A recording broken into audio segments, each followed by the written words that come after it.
আমার ভাইজানেরা, জওয়ানেরা, যুবকেরা, চড়া দামে ইউসুফ আলাইহিস সালামকে বিক্রি করা হবে। কে নেবে? এ সময় দেখা গেল মিশরের যে অর্থমন্ত্রী ইউসুফ আলাইহিস সালামের চেহারা দেখে তার বড় পছন্দ হয়ে গেল। বলল কত টাকা দাম? একটা বিরাট মোটা অঙ্কের টাকা দাবি করলো বণিক দলেরা।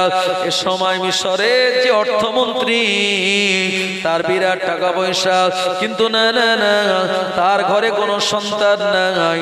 আর অর্থমন্ত্রীর বিবির নাম হলো জুলাইখা।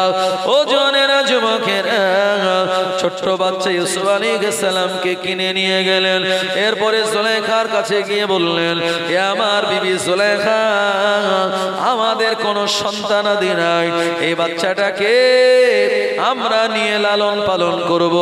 এই বাচ্চাটা আমাদের বড় হওয়ার পরে সন্তান হিসাবে আমাদের অনেক কাজে দেবে।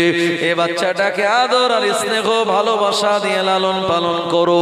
আমার ভাইজানেরা, ও জামানায় জুলাইখা ইউসুফ আলাইহিস সালামকে সেবা করার জন্য, তাকে বিভিন্ন ভাবে দেখভাল করার জন্য অসংখ্য চাকর বাকরের দায়িত্ব দিলেন। ইউসুফ আলাইহিস সালাম রাজ দরবারের মাঝখানে অনেক ভালো খাদ্য খেয়ে অনেক ভালো জায়গায় বসবাস করে তিনি লালিত পালিত হন। একবার জোরে বলেন সুবহানাল্লাহ। যেখানে ছিল ঘরে, এখানে 12 জন ভাই, তার সঙ্গে আরো 11 জন ইউসুফ নবী ছাড়া। সংসারে মাঝে মাঝে অভাব। ইয়াকুব আলাইহিস সালামের সংসারে সব বেলা খাবার জোটে না।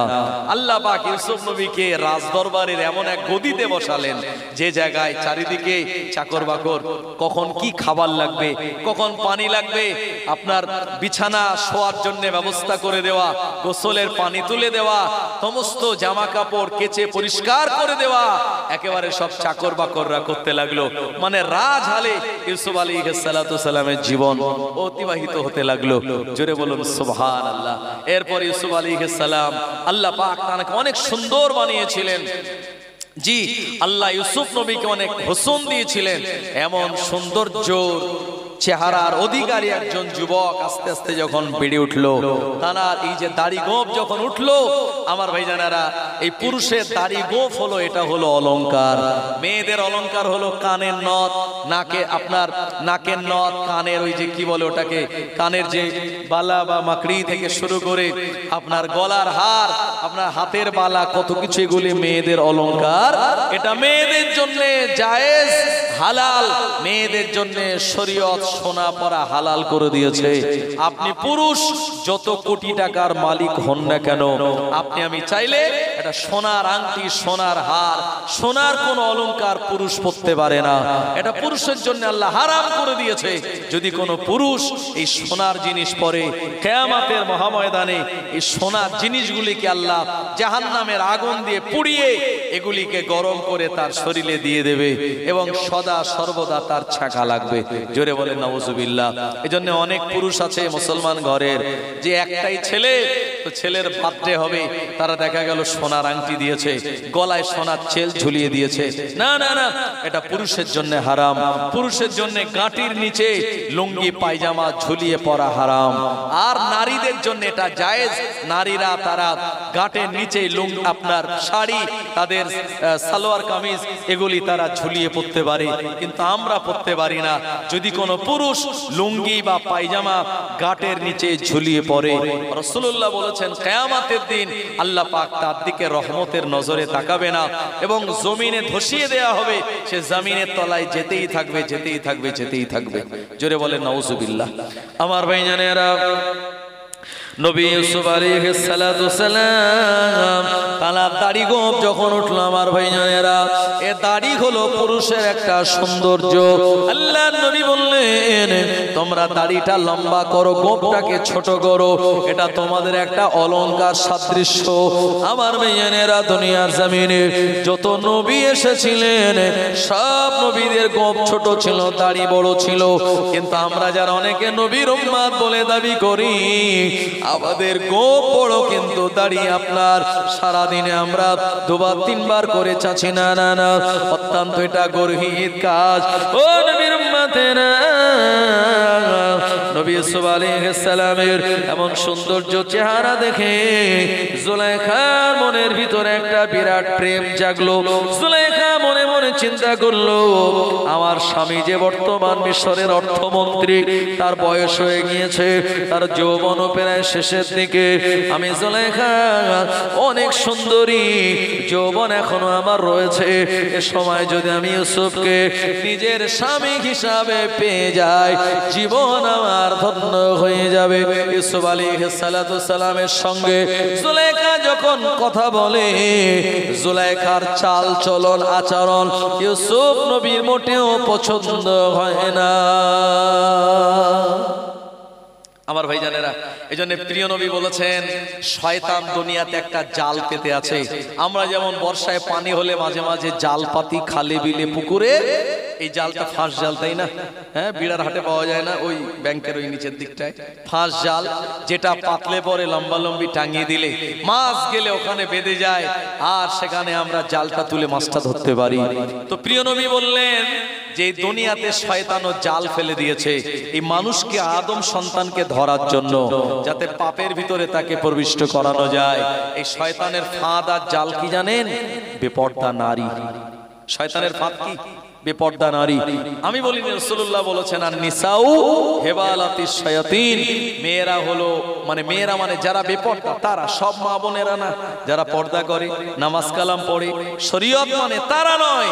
যারা বেপর্দা, চুল খুলে ঘুরে বেড়ায়, তাদের আপনার ওড়না থাকে না, আপনার পুরুষের মতো যারা ড্রেস পরে রাস্তাঘাটে আপনার পুরুষদের আকর্ষিত করে, শয়তান এটা কিন্তু জাল হিসাবে ব্যবহার করে। আর দুনিয়াতে কত মানুষ এই শয়তানের ফেলা বেপর্দা নারীর জালে পা আটকে গিয়ে তারা বরবাদ হয়ে গিয়েছে, তার কোনো ঠিক ঠিকানা নাই। এদের থেকে খুব সাবধানে থাকতে হবে ভাই।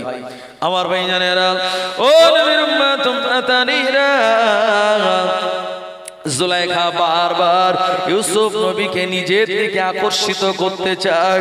ইউসুফ আলাইহিস সালাতু সালাম এ সময় তানার দিকে ভালোভাবে তাকান না। একটা সময় ইউসুফ নবী বুঝতে পারলেন, জুলাইখা আমাকে নিজের বেটার মতো লালন পালন করে বর্তমানে যে কাজ সে করে এটা মোটেও ভালো নয়। এই কাজেই তার তাকানোর ভিতর অনেক সন্দেহ রয়েছে। ইউসুফ আলাইহিস সালাম মনে মনে আল্লাহর কাছে দোয়া চেয়ে বলেন, ও রব্বুল আলামিন, আল্লাহ, আমি আপনার সঙ্গে মহব্বত করেছি, আল্লাহ আমার ভিতরে প্রেম আমি আপনায় দিয়েছি, আমি এই জায়গায় অন্য কাউকে বসাতে চাই না। আল্লাহ, জুলাইখার এমন ফাঁদ থেকে আপনি আমায় হেফাজত করুন। আমার ভাইজানেরা, এমন করে ইউসুফ আলাইহিস সালাম বারবার জুলাইখাকে ইগনোর করে, তাকে অ্যাভয়েড করে চলে। কিন্তু না না না, জুলাইখা বারবার ইউসুফ নবীকে আকর্ষণ করতে চায়। আমার ভাইজানেরা, একটা সময় জুলাইখা রাতের বেলা, রাত 12টা 12:30টায় তার আপন ঘরে জুলাইখার একটা দাসী ছিল, নাম হলো তার কালিমামা।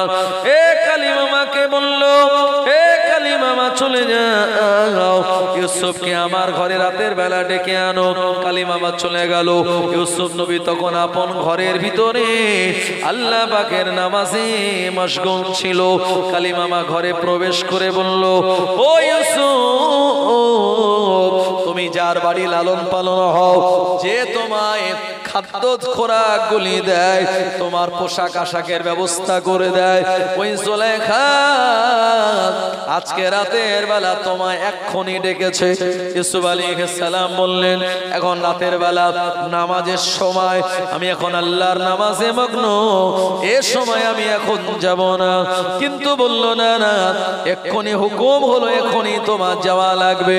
ইউসুফ আলাইহিস সালাম মনে মনে চিন্তা করলেন, আমি যার ঘরে যার বাড়িতে অবস্থান করি হুকুম দিয়ে দিয়েছে, আমার এখনই যাওয়া লাগবে। ইউসুফ আলাইহিস সালাম নামাজ থেকে ফারিগ হয়ে আপনার আল্লাহ পাকের দরবারে দোয়া করে আল্লাহর কাছে আশ্রয় চেয়ে রাত গভীর তখন জুলাইখার ঘরের ভিতরে প্রবেশ করলো।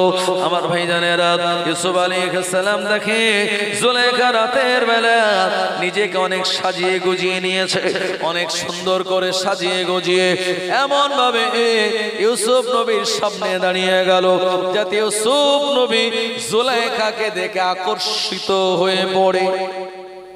ইউসুফ আলাইহিস সালাম কি মাথাটা নিচু করে বলছে, কি ব্যাপার, এত রাতের বেলা আমায় ডাকলেন? বললি, ইউসুফ আমি তোমায় ডেকেছি কারণে কালিমা আমাকে বললো তুমি অন্য জায়গা দিয়ে বেরিয়ে যাও। আর আগে ভাগে বলেছিল আমি যে ঘরে থাকি জুলাইখা, সেই ঘরে প্রবেশ করতে গেলে 7টা দরওয়াজা আছে। আমার ভাইজানেরা, এই 7টা দরওয়াজায় প্রবেশ করে এক একটা দরওয়াজায় তুমি তালা দিয়ে দেবে, একটা দরওয়াজাও যেন খোলা না থাকে। একটু দরুদ শরীফ আল্লাহুম্মা। গরম পানি আছে وعلى آل سيدنا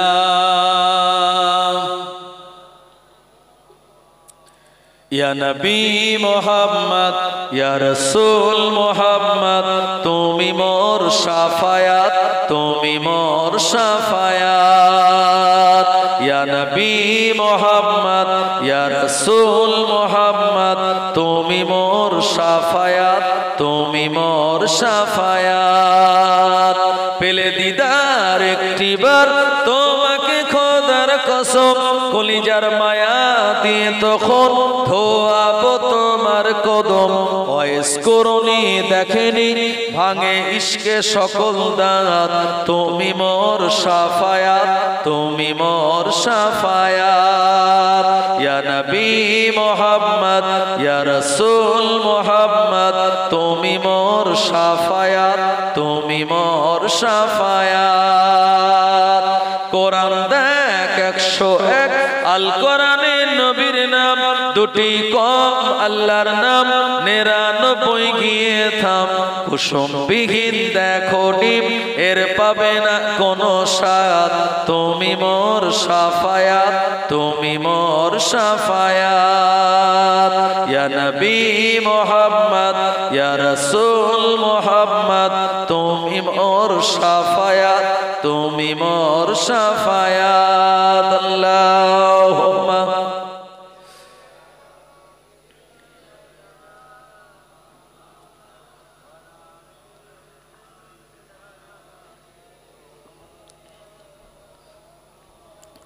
আমার ভাইজানেরা, এখন ইউসুফ আলাইহিস সালাম মাটির দিকে তাকিয়ে আছে আর জুলাইখা সেজে গুজে একদম তাকে আকর্ষণ করতে চাচ্ছে। ইউসুফ আলাইহিস সালাম বললেন, এত রাতের বেলা আমায় ডেকেছেন, বলুন কি কারণে? জুলাইখা তার মনের কথা খুলে বলল, আমি তোমায় অনেক পেতে চেয়েছি, আমার দেখে তোমার কি মোটেও পছন্দ হয় না? আমি কি এতই খারাপ, এতই অসুন্দর যে তুমি আমায় মোটেই আমার দিকে একটু ভালো নজরে তাকাও না?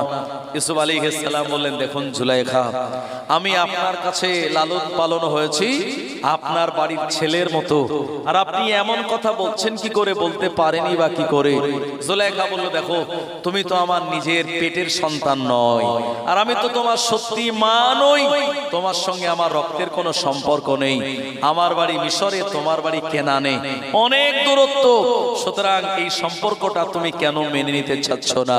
ইউসুফ আলাইহিস সালাম বললেন, আমার সঙ্গে একজনের সম্পর্ক আছে, আমার সঙ্গে একজনের ভালোবাসা আছে, আমার সঙ্গে একজনের মহাব্বত আছে, আমি ওই মহাব্বতের জায়গায় দ্বিতীয় কাউকে বসাতে চাই না। জুলাইখা তখন অবাক হয়ে জিজ্ঞেস করলো, এই ইউসুফ, তোমার সেই মহাব্বত তুমি কাকে দিয়েছো?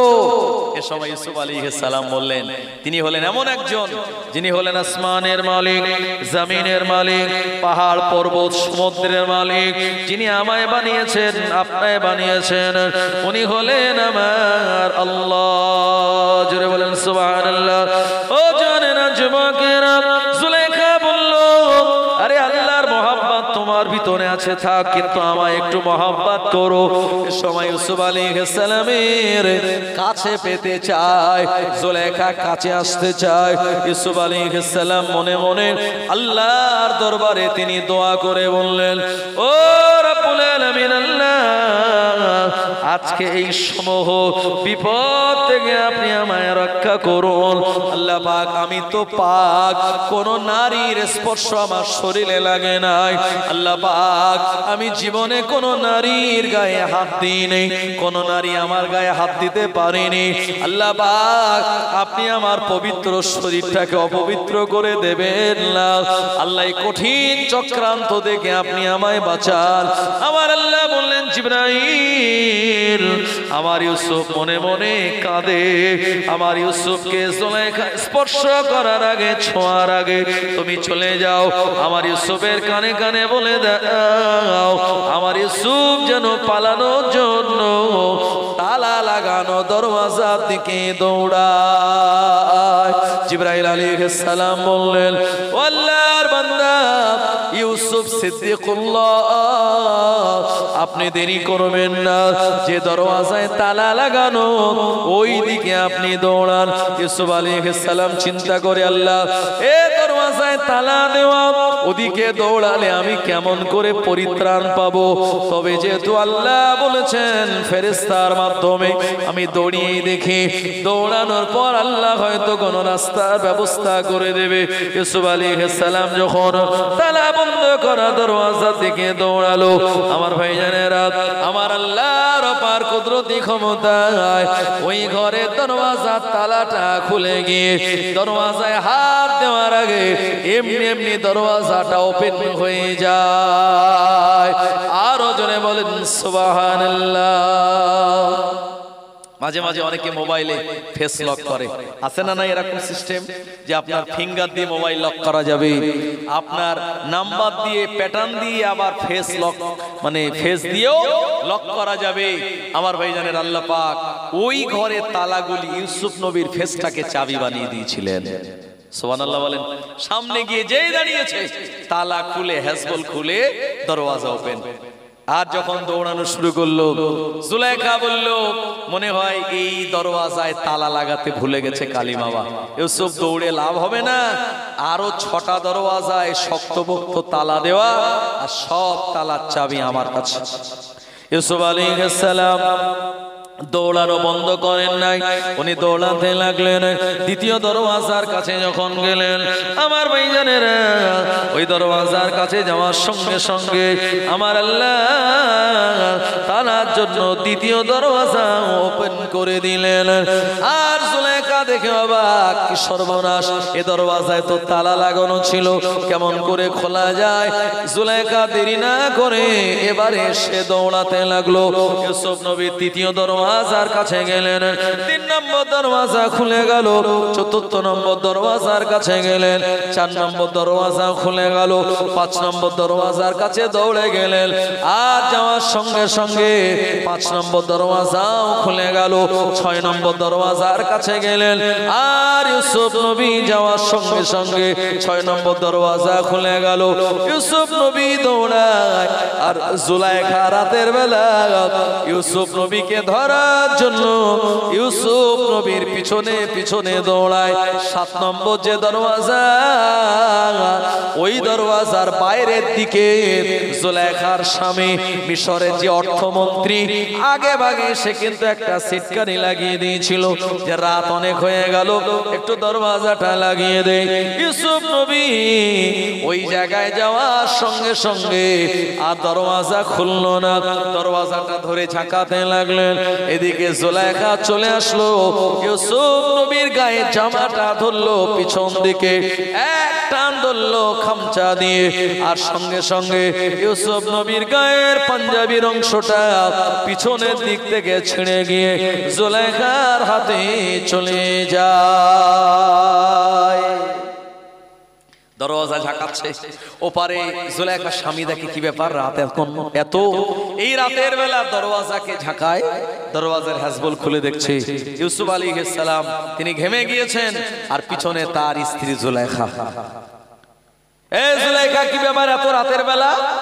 জুলাইখা যেহেতু মহিলা, সে বলছে গো আমার স্বামী আর বলবেন না, আমি রাতের বেলা ঘরে একা ছিলাম, ইউসুফ আমার ঘরে গিয়েছে আমার চরিত্র হরণ করার জন্য। জোরে বলেন না উযুবিল্লাহ।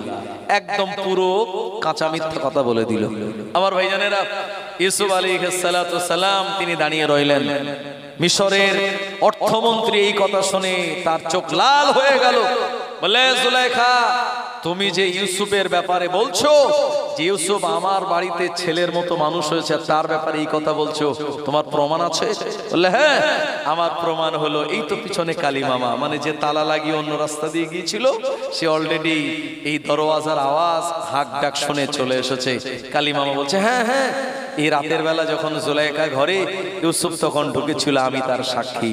তখন এই জুলাইখার স্বামী বলল, ইউসুফ এ কি সর্বনাশ, কি শুনছি আমি তোমার ব্যাপারে, তোমায় এত মহব্বত করি, এত ভালোবাসি, আর আজকে তোমার ব্যাপারে এমন কথা আমি শুনছি, আমার তো বিশ্বাসই হয় না।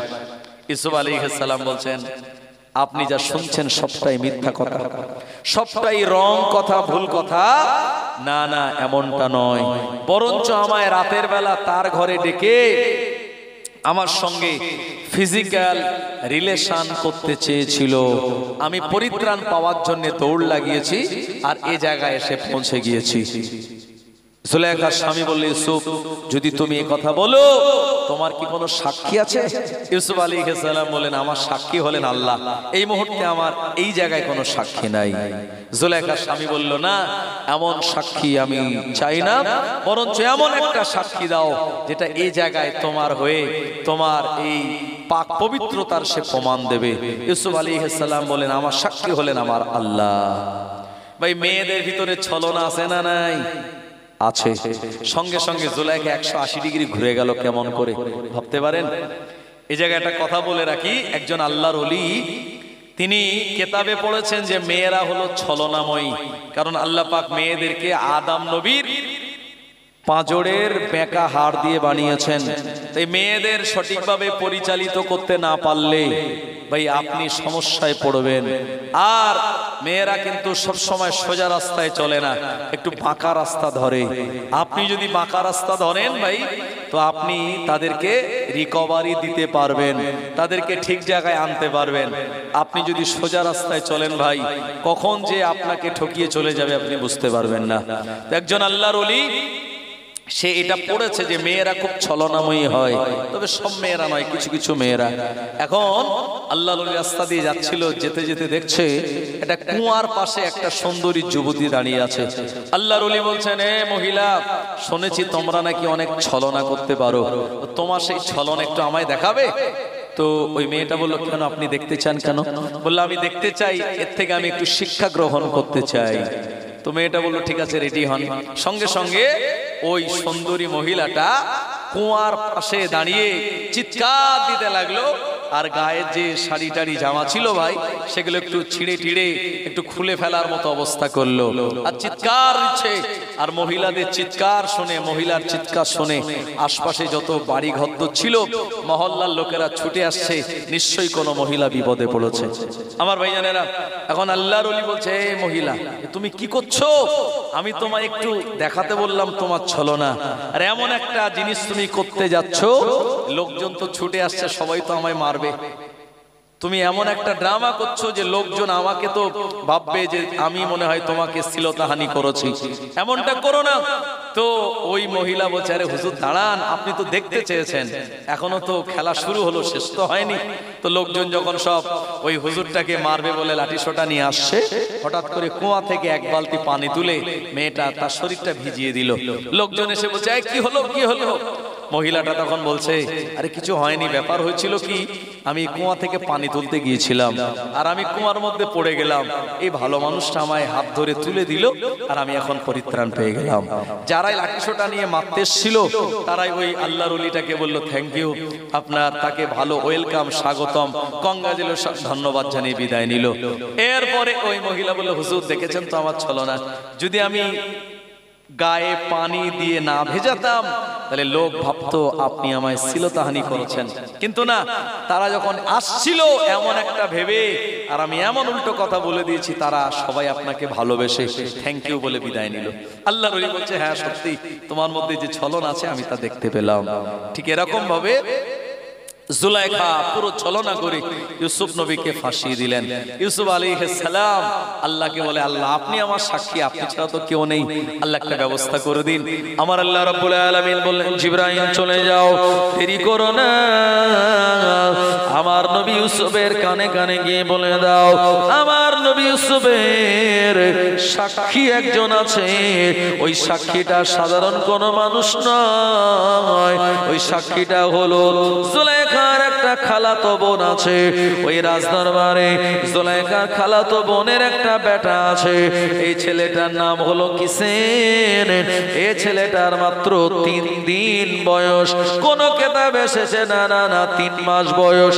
যে বাচ্চাটা কান্না ছাড়া তার কোনো ভাষা নাই, এই 3 মাসের বাচ্চা হলো আমার নবী ইউসুফের প্রমাণ ও সাক্ষী। একবার জোরে বলেন সুবহানাল্লাহ। জিবরাইল আলাইহিস সালাম যখন বললেন এমন কথা, ইউসুফ নবী মনে মনে চিন্তা করে, আল্লাহ 3 মাসের বাচ্চা কেমন করে আমার হয়ে সাক্ষ্য দেবে, কেমন করে কথা বলবে। তবে ইউসুফ আলাইহিস সালাম দেখলেন আমার আল্লাহ যখন বলে পাঠিয়ে দিয়েছে, নিশ্চয় ওই বাচ্চাটা কথা বলে আমায় সাক্ষ্য দেবে। ইউসুফ আলাইহিস সালাম জুলাইখার স্বামীকে বললেন, ও জুলাইখার স্বামী, আমারও একজন সাক্ষী আছে, আমার সাক্ষীটা অন্য কেউ নয়, আমার সাক্ষী হলো ওই জুলাইখার একটা খালাতো বোন আছে, ওই খালাতো বোনের একটা বেটা আছে যার নাম হলো কিসেন, এ বাচ্চাটাই আমার সাক্ষী। জোরে বলেন। এখন জুলাইখা মনে মনে হাসছে, আরে সে তো 3 মাসের বাচ্চা, কি করে কথা বলবে, এটা অসম্ভব, কথা বলতে পারে না। আর জুলাইখার স্বামী বলছে, ইউসুফ বলো কি, সে তো এখন কান্না ছাড়া তার কোনো মুখে ভাষা নাই, সে তোমার হয়ে কি করে সাক্ষ্য দেবে। বললো, আপনি আনুন, সে সাক্ষ্য দেবে আমার হয়ে। এই সময় জুলাইখা বলল, আপনার জুলাইখার স্বামী বলল যে ওই বাচ্চাটাকে আনা হোক। বাচ্চাটাকে আনা হলো, মায়ের কোলে বাচ্চাটা এসেছে কাঁদতে কাঁদতে। ইউসুফ আলাইহিস সালাতু সালাম এই বাচ্চাটার মাথায় হাত বোলালেন, বলিয়ে বললেন, ইয়া আব্দুল্লাহ, হে আল্লাহর বান্দা, আল্লাহ পাক তোমায় যে কালাম শিক্ষা দিয়েছে ওই কথাটা তুমি তোমার জবানে বলো। জুলাইখা বলে, আপনি কি পাগল হলেন, এই বাচ্চাটা কিভাবে কথা বলবে, সে তো এখন কান্না ছাড়া কিছুই জানে না। ইউসুফ আলাইহিস সালাম বাচ্চাটার মাথায় হাত বোলাচ্ছেন, বলছেন, হে আল্লাহর বান্দা, আমার ব্যাপারে আল্লাহ তোমায় যে কালাম শিক্ষা দিয়েছে সেটা তুমি বলে দাও। এই বাচ্চাটা জবান খুলে গেল। 3 মাসের বাচ্চাটা তখন বলেছিল, ও মিশরের অর্থমন্ত্রী শুনে রাখুন, ইউসুফ দোষী না জুলাইখা দোষী, এ ব্যাপারের অকাট্য প্রমাণ হলো ইউসুফের যদি গায়ের পাঞ্জাবিটা সামনের দিকে ছেঁড়া থাকে তাহলে ইউসুফ দোষী, আর ইউসুফ নবীর গায়ের পাঞ্জাবিটা যদি পিছনের দিকে ছেঁড়া থাকে তাহলে জুলাইখা দোষী। জোরে বলেন, পাঞ্জাবি কোন দিকে ছেঁড়া, পিছনের দিকে। সঙ্গে সঙ্গে জুলাইখা অবাক হয়ে গেল, আর মিশরের অর্থমন্ত্রী বলল, এ জুলাইখা, না না না, যে কাজ তুমি করেছো এটা সম্পূর্ণ অপবাদ, আমি তোমার কথা মানি না। ওই 3 মাসের বাচ্চার কথাটাকে আমি মেনে নিলাম এবং ইউসুফকে আমি নির্দোষ বলে সাব্যস্ত করলাম। স্ত্রীকে অনেক ছোট বড় কথা বললো, তোমার লজ্জা নাই, তোমার ছেলের সমতুল্য তার ব্যাপারে এমন কথা তুমি বলতে পারো, তার সঙ্গে এমন প্রেম ভালোবাসা তুমি করতে চাও। স্বামী অনেকগুলি কথা শোনালো, এই কথাগুলি শোনার পর জুলাইখার মনে মনে বিরাট রাগ হয়ে গেল, আমি মিশরের একজন অর্থমন্ত্রীর বিবি, অথচ আমি চেয়েছিলাম ইউসুফকে লালন পালন করে আমার জীবন সঙ্গী হিসাবে পাবো, কিন্তু না না না, ইউসুফ বরাবর আমায় প্রত্যাখ্যান করেছে, আমাকে রিফিউজ করেছে, আমাকে ইগনোর করে দিয়েছে। ওই ইউসুফের উপরে আমি প্রতিশোধ নেবই নেব। ও আমার ভাইজানেরা, জুলাইখা যেহেতু নারী তাই ভিতর দিয়ে অনেক রকমের ছল চাতুরি করে বিভিন্ন রকমের আপনার ছলে বলে কলে কৌশলে ইউসুফ আলাইহিস সালামকে দোষী সাব্যস্ত করে আর জেলের ভিতরে রাখার বন্দোবস্ত করলো। ইউসুফ আলাইহিস সালামের উপরে গ্রেফতারি পরোয়ানা জারি হয়ে গেল। ইউসুফ আলাইহিস সালাম বললেন, জেল আমার কাছে ভালো জায়গা, কোনো অসুবিধা নাই, আমি সাদরে আনন্দের সঙ্গে মিশরের জেলখানার ভিতরে যেতে চাই। জুলাইখার চক্রান্তে নিষ্পাপ নবী ইউসুফ আলাইহিস সালামকে আর মিশরের জেলখানার ভিতরে দিয়ে দেওয়া হয়েছিল। একবার জোরে বলেন নাউযুবিল্লাহ। আমি গতকাল পড়ছিলাম হাইকোর্ট আর সুপ্রিম কোর্ট বলেছে নারী নির্যাতনের যত কেস মহিলারা করে তার বেশিরভাগ বলছে 50% বেশি কেস এগুলি সব সাজানো বানোয়াট কেস। এগুলো পুরুষদের ফাঁসানোর জন্য নারীরা এইরকম কেসগুলি করে। বিভিন্ন ভাবে তদন্ত করে দেখা গিয়েছে যে পুরুষের উপরে যে অভিযোগ এনেছে আমার উপর অত্যাচার করে, টর্চার করে, বরঞ্চ তার থেকে আরো অত্যাচার করে নারীরা পুরুষের উপরে। আমার ভাইজানেরা, এই জন্যে বর্তমানে তারা বলছে যে কেস যখন কিছু আসবে তখন এগুলি ভালো করে বিবেচনা করে দেখতে হবে। এই জন্য সুপ্রিম কোর্টের প্রধান বিচারপতি যিনি ছিলেন আপনারা জানেন, এই যে নভেম্বর মাসের 10 তারিখে যার নাম হলো DY চন্দ্রচূড়, যে আপনার বিদায় নিয়েছে, তার মেয়াদ শেষ হয়ে গেছে। আর একজন আপনার কি খান্না তার নাম, নতুন সুপ্রিম কোর্টের বিচারপতি হয়েছে। তো আপনার এই DY চন্দ্রচূড় সে বিদায় নেওয়ার আগে একটা ভালো রায় দিয়ে গেছে সংবিধানের পক্ষে, মুসলমানদের পক্ষে নয়, সংবিধানের পক্ষে। কারণ আপনারা জানেন যে একটা শিশু কমিশন সে তারা কেন্দ্র সরকারকে রিপোর্ট দিয়েছিল যত মাদ্রাসা গুলি আছে এই ভারতবর্ষের জমিনে সেখানে রাইট টু এডুকেশন অনুযায়ী তাদের শিক্ষা দেওয়া হয় না।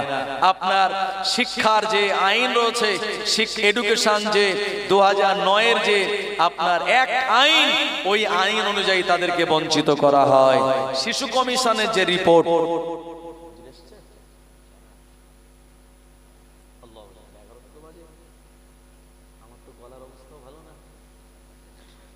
আমার ভাইজানেরা, আমি আপনাদের কাছে বলতে বলতে প্রায় 2.5 ঘন্টা বলে ফেলেছি। 8:30 থেকে 11টা বাজে।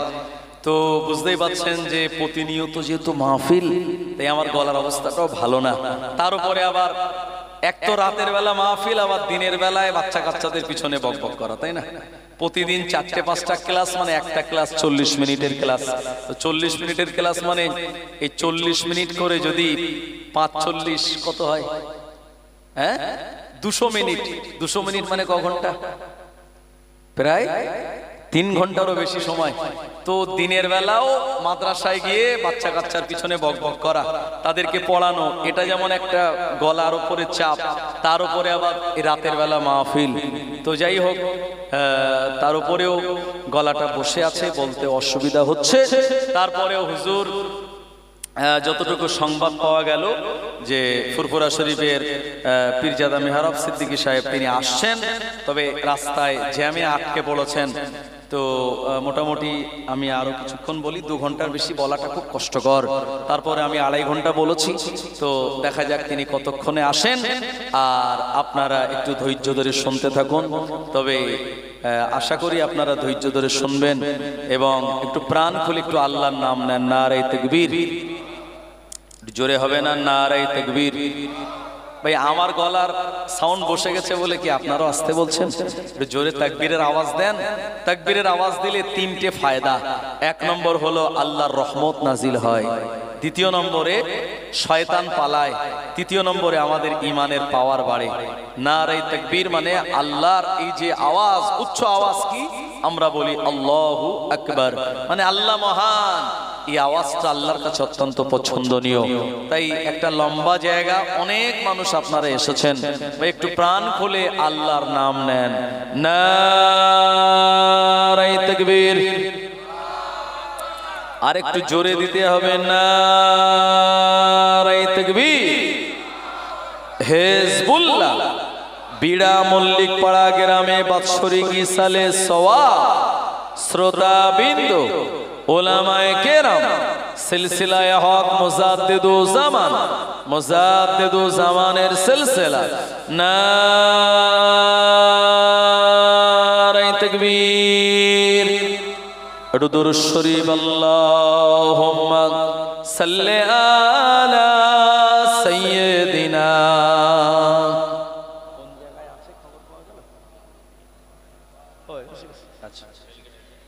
ও মাশাআল্লাহ মাশাআল্লাহ, খুব বেশি দূরে নেই, আমাদের বিড়া রেল গেটের এসে গেছে, অসুবিধা নাই, হয়তো গেট পড়েছে চলে আসবে এখনই। আমার ভাইজানেরা যে কথা বলতেছিলাম, এখন এই 12 বছরের মতো তানায় জেল দেওয়া হলো। জেলের ভিতরে গিয়ে ইউসুফ আলাইহিস সালাম তিনি মানুষদেরকে এই দিনে দাওয়াত দিতে লাগলেন এবং ভালো ব্যবহার করতে লাগলেন। যারা জেলের আসামি তাদের সঙ্গে এত সুন্দর আর ভালো আচরণ করেছিলেন ইউসুফ আলাইহিস সালাম, জেলের সমস্ত কয়েদিরা, জেলের সমস্ত আসামিরা ইউসুফ আলাইহিস সালামের প্রতি মুগ্ধ হয়ে গেলেন। তানার ভালোবাসা, তানার এই সুন্দর আচরণে সবাই তানার প্রতি আপনার দেওয়ানা হয়ে গেলেন। ইউসুফ আলাইহিস সালাম এই সুযোগটাকে কাজে লাগিয়ে আল্লাহ পাকের তাওহীদের বাণী, দ্বীনের বাণী দাওয়াত তিনি দিতে লাগলেন। তিনি বলতে লাগলেন লা ইলাহা ইল্লাল্লাহ ইউসুফ সিদ্দিকুল্লাহ, এই কালেমার বাণীটা প্রচার করতে লাগলেন। আসামি যারা কয়েদি ছিল দলে দলে ইউসুফ আলাইহিস সালামের এই কালেমা গ্রহণ করে নিয়ে ঈমানদার হয়ে গিয়েছিলেন। আমার ভাইজানেরা, ইউসুফ আলাইহিস সালামকে আমার আল্লাহ একটা সুন্দরতম পাওয়ার দিয়েছিলেন। এই পাওয়ারটা অন্য কিছু নয়, এই পাওয়ারটা হলো স্বপ্নের তাবির করে দেওয়া। মানুষেরা যে স্বপ্নগুলি দেখতো, এই স্বপ্নগুলি ইউসুফ আলাইহিস সালামকে যখন বলা হতো, উনি যা তাবির ব্যাখ্যা করে দিতেন, ওই তাবির ব্যাখ্যা অনুযায়ী তার জীবনে তা ঘটে যেত। আমার ভাইজানেরা, জেলের ভিতরে দুজন আসামি ছিল। একজন আসামি একদিন রাতের বেলা স্বপ্ন দেখেছে, তার মাথায় একটা ঝুড়ি, আর ঝুড়ির ওপরে রুটি, আর আকাশের কাকগুলি এসে ওই রুটিগুলি ঝুড়ি থেকে নিয়ে খেয়ে নিচ্ছে। আর একজন রাতের বেলা স্বপ্ন দেখলো একটা কাপড়ে মদ নিয়ে মদ নিংড়াচ্ছে। এই স্বপ্ন দেখার পর ইউসুফ আলাইহিস সালামের কাছে গিয়ে বললেন, ও আল্লাহর নেক বান্দা, একবার আপনি বলুন না, এই দুটি স্বপ্নে তাবির কি আলাদা আলাদা দুজন যারা দেখেছে? আমার ভাইজানেরা, ইউসুফ আলাইহিস সালাম বললেন, স্বপ্ন যিনি দেখেছে মাথায় আপনার ওই রুটি আছে, আর কাক রুটিগুলো নিয়ে চলে যাচ্ছে। এই স্বপ্নের তাবির হলো অল্প কিছু দিনের ভিতরে এই মানুষটা জেল থেকে বেল পেয়ে যাবে। আর একজন স্বপ্ন দেখেছেন মদ নিংড়াচ্ছেন, কাপড়ে করে মদ নিয়ে মদ নিংড়াচ্ছে, তার মানে কয়েকদিন পর এই লোকটাকে ফাঁসি দিয়ে দেয়া হবে। এই লোক দুটোর অপরাধ ছিল, আর ও জামানার বাদশার খাদ্যের সঙ্গে তারা বিষ মিশিয়ে দিয়েছিল। একজন ছিল রাঁধুনি, আর একজন ছিল খাদ্য পরিবেশনকারী। আল্লাহর নবী ইউসুফ সিদ্দিকুল্লাহ যে তাবির করে দিয়েছিলেন, ওই তাবির অনুযায়ী একজনের ফাঁসি হয়ে গেল, আর একজনের জেল থেকে বেল হয়ে যায়। জোরে বলেন সুবহানাল্লাহ। ইউসুফ নবী জেলে আনন্দে, কারণ সবাই তানাকে হুজুর, ইমাম, একজন আল্লাহর নেক বান্দা বলে অনেক সম্মান শ্রদ্ধা স্নেহ করে। আর জুলাইখা বাড়ি বসে বসে ভাবছে, মনে হয় ইউসুফ এবারে শাস্তি পাচ্ছে, আমাকে ভালো না বাসার তার প্রতিফল কত মারাত্মক হতে পারে। ইউসুফ জেলের ভিতরে থেকে থেকে সে বুঝুক। আর ইউসুফ নবী আল্লাহকে বলছে, আল্লাহ, এই জেলের বাইরের জিন্দেগিটা অনেক কষ্টকর, ওখানে নানান রকম ফিতনা ফাসাদ, ওখানে জুলাইখার প্রেমের টান সে বারবার আমায় আকর্ষিত করতে চায়। আল্লাহ, জেল এমন একটা জায়গা যেখানে নিম্ন শ্রেণীর গরিব শ্রেণীর মানুষদেরকে আমি আপনার কালেমার দাওয়াত দিতে পারছি। এজন্য ইমানদার যেখানেই যায় সে তার পজিশন জায়গাটা তৈরি করে নেয়। জোরে বলেন সুবহানাল্লাহ। ইমানদারের জন্য কষ্টকর হয় না। যদি তিনি কোন জঙ্গলের ভিতরে চলে যায়, ইমানদার বলে আল্লাহ এসেছি আপনার জঙ্গলে, আপনি আমায় হেফাজত করবেন।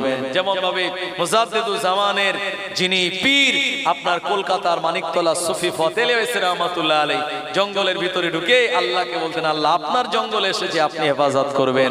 আশপাশে বাঘগুলো এসে খাওয়া তো দূরের কথা, হুজুরকে পাহারা দিতেন। ছেড়ে বলুন আমার ভাইজানেরা, ইউসুফ নবী এরকম একটা সুন্দর ব্যবস্থা করে নিয়েছেন জেলের ভিতরে। জুলাইখার মনে মনে চিন্তা হয়, জেলের যা খাবার, জেলের খাবার কি আপনার ওই যে ডাল আর কি রুটি, এর থেকে তো বেশি কিছু নয়। তো জুলাইখা মনে মনে চিন্তা করলো, যেহেতু কয়েদি হিসাব ইউসুফও আছে, তাই অন্তত ইউসুফের জন্য একটু ভালো কিছু পাঠানো দরকার। তো আমি তো একা ইউসুফকে দিতে পারি না, দিলে পুরো জেলের সব কয়েদিদের খাওয়াতে হবে। ইউসুফ আলাইহিস সালাম বললেন, জেলের কয়েদিরা আজকে তোমাদের কপাল ভালো। বলছে কেন? বলছে আজকে আমাদের জন্য তোমাদের বিরিয়ানি দেয়া হবে। বললো জীবনে দেয়নি কোনোদিন। আর বলেন কি? বললে হ্যাঁ, আজকে বিরিয়ানি আসবে। এখন দুপুর বেলা আসবে বিরিয়ানি, তার আগের দিন রাতের বেলা ইউসুফ নবী পুরো জেলের কয়েদিদের বলে দিয়েছেন। যখন দুপুর বেলা খাদ্য নিয়ে এসেছে, কয়েদিরা বলছো আজকে আমাদের জন্য বিরিয়ানি এনেছেন তো? যারা খাদ্য পরিবেশন করছে তারা অবাক, আরে এই বিরিয়ানি দেয়া হবে তোমাদের, খবর পেলে কি করে? বললো বাইরের সব খবর আমাদের কাছে থাকে। জোরে বলেন সুবহানাল্লাহ। আর সত্যি সত্যি তারা বিরিয়ানি পেল। ইউসুফ নবীর প্রতি তাদের ভালোবাসা আরো বেড়ে গেল। এরপরে আবারও কয়েকদিন পেরিয়ে গেল। জুলাইখা সমস্ত কয়েদিদের জন্য মাছের ব্যবস্থা করেছিল ইউসুফ আলাইহিস সালামকে এক পিস মাছ খাওয়াবেন বলে। কারণ ইউসুফ নবী জুলাইখার প্রেমকে না মানলেও মনে মনে জুলাইখা কিন্তু ইউসুফকে অনেক ভালোবাসে।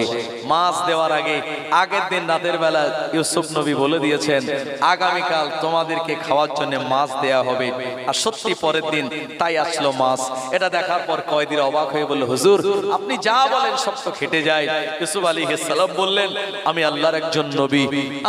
আমার আব্বা ইয়াকুব আলাইহিস সালাম আল্লাহর নবী। আমার আব্বার আব্বা ইসহাক আলাইহিস সালাম উনিও আল্লাহর নবী। ইসহাক আলাইহিস সালামের আব্বা ইব্রাহিম নবী, উনিও আল্লাহর নবী। আমি ইউসুফ, আমার আব্বা ইয়াকুব, তার আব্বা ইসহাক, তার আব্বা ইব্রাহিম, বাপ দাদা পরদাদা সবাই নবী। সুবহানাল্লাহ বলেন। ইউসুফ নবী চার বংশ সব নবী, তাই একজন নবীর আওলাদ হয়ে একথা বলে দিচ্ছেন। আর সবাই কালমা পড়ে ইউসুফ নবীর ভক্ত হয়ে গিয়েছে মনে মনে। তারা বহুত্ববাদী দেবতার ইবাদত বান্দেগি করা বন্ধ করে দিয়েছে। আমার ভাইজানেরা, ও নবীর উম্মতেরা, মিশরের বাদশাহ একদিন রাতের বেলা স্বপ্ন দেখলো। মিশরের বাদশাহ একদিন রাতের বেলা স্বপ্ন দেখলো। স্বপ্নের ভিতরে আপনার 7টা মোটা তাজা গরু আর 7টা রোগা পাতলা গরু। 7টা মোটা তাজা গরু দাঁড়িয়ে রয়েছে, আর রোগা পাতলা 7টা গরু মোটা তাজা গরুগুলোকে খেয়ে নিচ্ছে। স্বপ্ন, রোগা গরু কাকে খাচ্ছে? মোটা তাজা গরুকে খেয়ে নিচ্ছে। আর ওই বাদশা দেখতে পেল 7টা ধানের শীষ, যাতে ধান আছে, আর 7টা চিটে যার ভিতরে কোনো ধান নাই। এ স্বপ্ন যখন দেখলো, সকাল হয়ে গেল। রাজ দরবারে যারা ছিল সবাইকে স্বপ্নের কথাটা বললো। ও নবীর উম্মতেরা, এর তাবির জানতে চাইলো। রাজ দরবারে যারা ছিল তারা বলল, বাদশা নামদার ছাড়ুন, এ স্বপ্ন তো এমন স্বপ্ন কত দেখা যায়, এর ভিতরে তেমন কোনো অর্থ মানে নাই। বাদশা বলল, না না না, এমন স্বপ্ন আমি দেখেছি, নিশ্চয়ই স্বপ্নের কোনো ব্যাখ্যা রয়েছে। এ সময় রাজ দরবারে একজন পানিবাহক ছিল, আরবিতে তাকে সাকিউন বলা হয়। এ পানিবাহক শুনে বলল, ও বাদশা নামদার, যে স্বপ্ন আপনি দেখেছেন, আপনার এই স্বপ্নে তাবির করার জন্য আমি জেলের ভিতরে চলে যাব। ওই জায়গায় একজন আল্লাহর নেক বান্দা রয়েছে, আপনার এমন স্বপ্নের তাবির গুলি করে দেবে। পানিবাহক মানে যে ওই কাঁধে করে মশক নিয়ে পানি বয়ে বয়ে বিভিন্ন ঘর বাড়িতে দেয়। পানিবাহক যখন বললো, বাদশা বললো, তাড়াতাড়ি যাও, জেলের ভিতরে কেমন আছে। পানিবাহক সেখানে গেল, ইউসুফ আলাইহিস সালামের সঙ্গে জেলের বাইরে থেকে দেখা করলেন। দেখা করে বলেন, হুজুর আমি আপনায় চিনি। এখন বাদশা গত রাতের বেলা স্বপ্ন দেখেছে 7টা মোটা তাজা গরুকে দুর্বল 7টা গরু খেয়ে নিচ্ছে, আর 7টা ধানের শীষ দেখেছে, আর 7টা চিটে ধান দেখেছে। এর ব্যাখ্যা কি একবার একটু বলবেন? ইউসুফ আলাইহিস সালাম বললেন খানিকক্ষণ পর, এর ব্যাখ্যা হলো এটা, তুমি বাদশাকে গিয়ে বলে দাও আগামী 7 বছর আমার আল্লাহ এই মিশরের জমিনে বিরাট ফসল দেবে। মিশরের জমিনে আমার আল্লাহ বিরাট বরকত দেবে। ধান হবে, জব হবে, গম হবে, সরিষা হবে, তিল হবে। আর পরে 7 বছরে বিরাট এক দুর্ভিক্ষ নেমে আসবে। এটাই হলো স্বপ্নের তাবির। পানিবাহক দৌড়ে দৌড়ে গিয়ে বলল, ও বাদশা, যে স্বপ্ন আপনি দেখেছেন এই স্বপ্নের ব্যাখ্যা হলো আগামী 7 বছর আল্লাহ জমিনে বিরাট ফসল দেবে, পরে 7 বছরে বিরাট দুর্ভিক্ষ হবে। বাদশা বলল, কে বলল? বলল জেলের ভিতরে একজন আছে, তিনি বলল সমাধান কি, একবার সমাধান নিয়ে আসো। ইউসুফ আলাইহিস সালামের কাছে যাওয়া হলো। ইউসুফ নবী আবার সমাধান বলে দিলেন। সমাধান হলো এটা, ওই 7 বছর যে শস্যগুলি হবে এটা বিরাট বড় বড় স্টোর করে জমা রাখতে হবে। পরে 7 বছর যখন দুর্ভিক্ষ হবে, স্টোরে থাকা সম্পদগুলি, খাদ্য শস্যগুলি পরে 7 বছরে মেকআপ দিতে হবে। এবছরে বেশি বেশি আল্লাহ উৎপাদন দেয় বলে কোন রকম ভাবে ব্যয় আর অপচয় করা যাবে না। এই ব্যাখ্যা আত্মার পরিত্রাণ যখন বলে দিল, মিশরের বাদশা বলল, কে হে এমন যে জেলখানার ভিতরে? বলল উনি হলেন ইউসুফ সিদ্দিকুল্লাহ, যিনি ইয়াকুব আলাইহিস সালামের বেটা।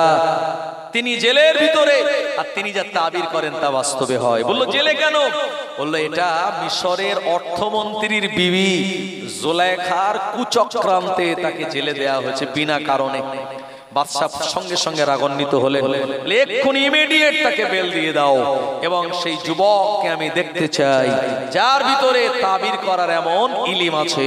আমার ভাইজানেরা, ইউসুফ আলাইহিস সালামকে জেল থেকে বার করা হলো। তিনি বেল পেলেন, সরাসরি রাজদরবারে গেলেন। ইউসুফ আলাইহিস সালামের যে চেহারা, আহ কি সুন্দর চেহারা, সুন্দর দাড়ি টানার, সুন্দর গোঁফ টানার, সুন্দর টানা টানা টানা দুটি চোখ, টানার বাবরি চুল, আর টানা শরীরের স্কিনটা সোনালী কালারের, এমন সুন্দর চেহারা দেখে বাদশা অবাক বললে, এটা কি মানুষ না ফেরেশতা? আমার তো মনে হচ্ছে এটা মানুষ নয়, এটা ফেরেশতা। ইউসুফ আলাইহিস সালাম মুচকি হেসে বললেন, বাদশা না না না, আমারও আব্বা মা আছে, ফেরেশতারা তো নূরের তৈরি, আর আমি ইউসুফ, আমার পিতা মাতা আছে, আমি একজন আল্লাহর বান্দা এবং এ জামানার একজন সত্য পয়গম্বর। জোরে বলেন সুবহানাল্লাহ। আমার ভাইজানেরা, এমন সুন্দর তার বিচক্ষণতা দেখে মিশরের বাদশা তানাকে কাজীর দায়িত্ব দিলেন, পালন করলেন সুনামের সঙ্গে। একটা সময় তানার দক্ষতা, তানার পারদর্শিতা, তানার স্কিল, তানার নলেজ, তানার হিকমাত, তানার মান্তিক, এ সমস্তগুলি দেখার পরে বাদশা ভাবলেন, বয়স আমার হয়েছে, আমি এখন গদিটা ছেড়ে দিয়ে যদি এই ইউসুফকে দেই, আগামী 7 বছর দুর্ভিক্ষকে তিনি কন্ট্রোল করতে পারবেন এবং সুন্দরভাবে দেশটাকে পরিচালনা করতে পারবেন। জোরে বলেন সুবহানাল্লাহ, একটু জোরে বলেন সুবহানাল্লাহ। আনন্দের সংবাদ, খুশির সংবাদ, আওলাদে মুজাদ্দিদুজ জামান সম্মানীয় হুজুর কিবলা তিনি চলে এসেছেন। তাই তানার সম্মানার্থে একটু প্রাণ খুলে তাকবীরের আওয়াজ দেন, নারে তাকবীর। এতগুলো মুসলমান আপনারা একটু জোরে আওয়াজ দেন, নারে তাকবীর।